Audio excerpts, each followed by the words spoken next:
Vamos a revisar la vascularidad, los componentes de la inervación y los movimientos de las articulaciones de la cadera y de la rodilla. En cuanto a la articulación de la cadera, es una articulación sinovial, esferoidea o enartrósica, que es entre la cabeza del fémur y el acetábulo del hueso coxal. En posición erguida, todo el peso del tronco pasa a través de esta articulación para transmitirla del cuello hacia el resto del fémur y hasta las tibias y los pies. El acetábulo está recubierto por cartílago hialino, excepto en la fosa acetabular, que esta es por donde sale o se continúa el ligamento femoral. También la cabeza del fémur está cubierto de cartílago, también en toda su semiesfera, excepto en donde está la entrada del ligamento. El acetábulo tiene un labrum o labio acetabular que incrementa la superficie articular y le da una mayor estabilidad, semejante a lo que había en el rodete glenoideo de nuestro hombro. Y como está abierto, este acetábulo lo cierra o completa esta esfera, el ligamento transverso del acetábulo. En cuanto a la cápsula articular, es firme y se inserta desde el acetábulo y el ligamento acetabular transverso y distalmente hasta mi fémur, recubriendo la mayor parte del cuello femoral, en la línea intertrocantérica por atrás y en la raíz del trocánter mayor. Los ligamentos de la cadera son engrosamientos de esta cápsula que cuando lo tenemos en extensión, nuestro muslo es cuando está más estable o están más tensos y favorece la estabilidad o la no movilidad de esta cadera. Estos ligamentos son el iliofemoral, que lo vemos por delante, que va de la línea intertrocantérica y el trocánter mayor hacia el borde superior a donde está nuestro labio o labrum acetabular. El pubo femoral, que está inferior a este, que viene de la raíz del cuerpo y de la reborde iliopúbico hacia a la línea intertrocantérica, y el isquio femoral, que es por la parte posterior, que va del cuerpo del isquion hacia la parte superior, de donde llega el cuello medial al trocánter mayor. Si abrimos nuestra cápsula articular, entonces veremos cómo está en posición anatómica nuestro ligamento, que aquí está cortado para poderlo quitar. Si bien el ligamento en la edad adulta no tiene una función de estabilidad, en las etapas iniciales tiene una función de nutrición para la cabeza femoral. En cuanto a la membrana sinovial, está recubriendo toda mi cápsula articular, excepto en las porciones donde hay cartílago hialino. Entonces, todas las áreas no articulares están recubiertas por esta membrana, tanto en la cabeza como en el acetábulo. Y sus movimientos, al ser esferoidea o enartrósica, esta articulación tiene movimientos tanto de flexo-extensión, abducción y aducción, así como rotación medial y lateral. Varios músculos se encargan de tener estos movimientos en la cadera. El iliopsoas, que está por delante de ella, tiene una función flexora del muslo contra el abdomen, mientras que los glúteos medio y mínimo tendrán una función abductora o separadora del muslo, en tanto que el glúteo máximo, que está posterior a ellos, tiene una función extensora del muslo, y los aductores del muslo tendrán una función aductora de este. Si vemos, no es una función única o exclusiva de cada uno de ellos, entonces la suma o algunas porciones de estos músculos tendrán alguna función de rotación o abducción o así como la extensión o la rotación lateral dependiendo de las fibras que se están contrayendo de cada uno de los músculos.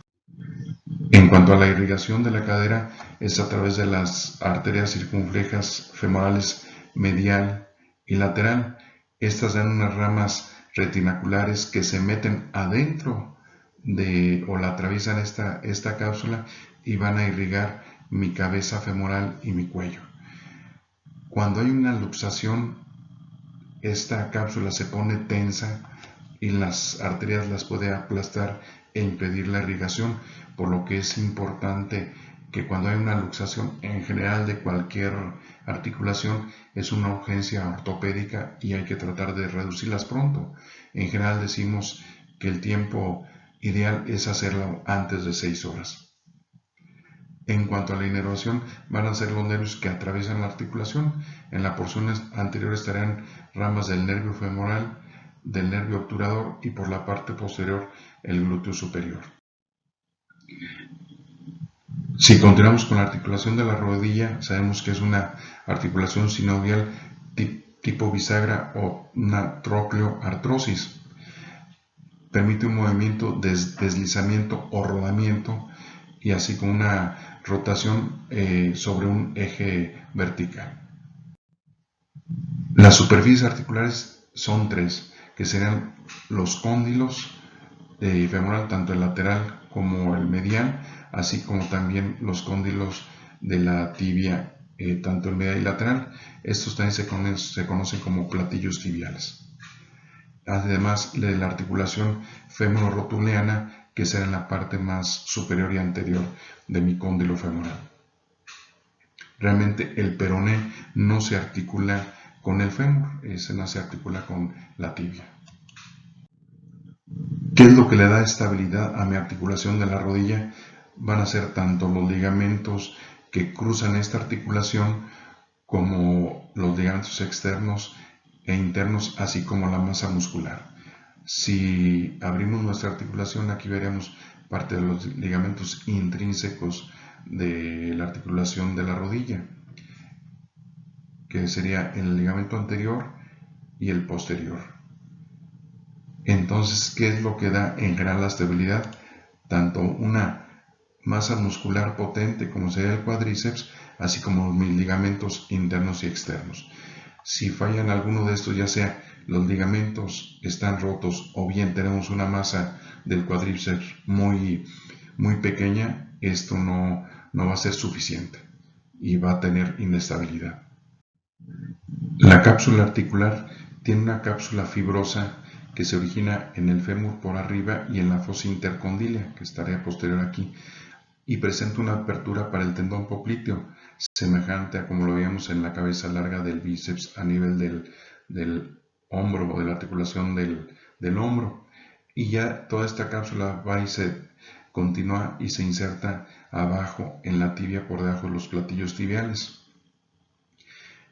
Toda la cápsula está recubierta por membrana sinovial en toda su interior y puede tener plicas o algunos pliegues que se desarrollan y por fuera tendrán grasa, así como los ligamentos van a estar recubiertos de esta membrana. Los ligamentos no están bañados por líquido sinovial, están recubiertos por membrana sinovial para tenerlos ajenos o externos a la cápsula articular con el líquido sinovial.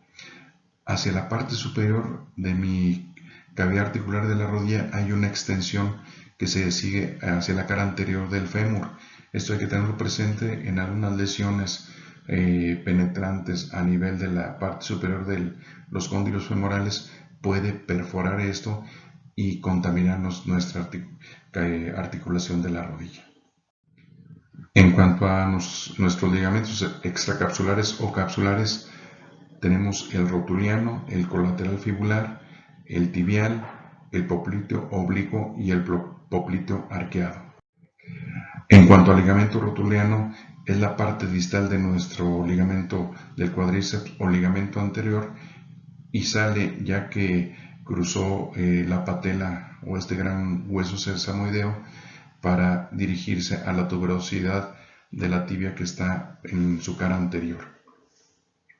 Hacia las partes laterales se producen unos retináculos, tanto medial como lateral, que son expansiones aponeuróticas de mi músculo cuádriceps y se unen también con la fascia profunda.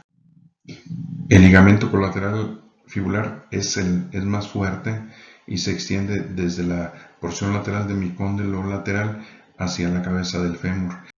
Este separa o está separado de mi menisco por el tendón del músculo poplito y también funciona para dividir el tendón del bíceps femoral.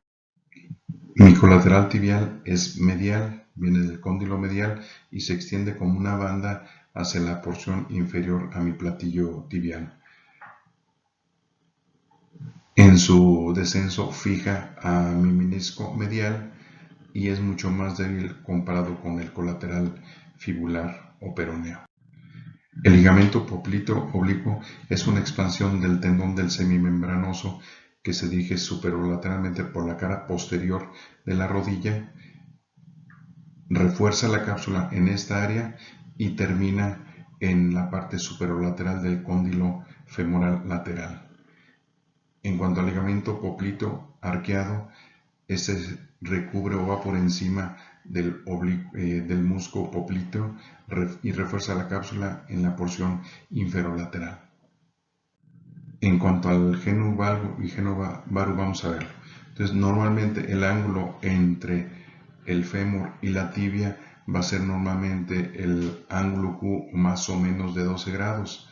Si tenemos una persona con genu valgo o con genu varu, hay que ver este ángulo. Si vemos que en el genu valgo este ángulo es mayor y el genu varu va a ser menor. Entonces, siempre para darle el nombre de genu varu o genu valgo, hay que acordarnos siempre que estar viendo el ángulo interno de mis dos vectores o de mis dos huesos. Si vemos que el ángulo entre el fémur y la tibia es mayor de 12, entonces es un ángulo mayor. Valgo tiene 5 letras, entonces ángulo mayor, vamos a decirle valgo. Ángulo interno, acuérdense. Si nuestro ángulo interno es menor de lo habitual o de lo normal, varo tiene 4 letras, entonces vamos a decir que es varo o es un ángulo menor. Entonces, valgo, ángulo interno mayor. Varo, ángulo interno menor.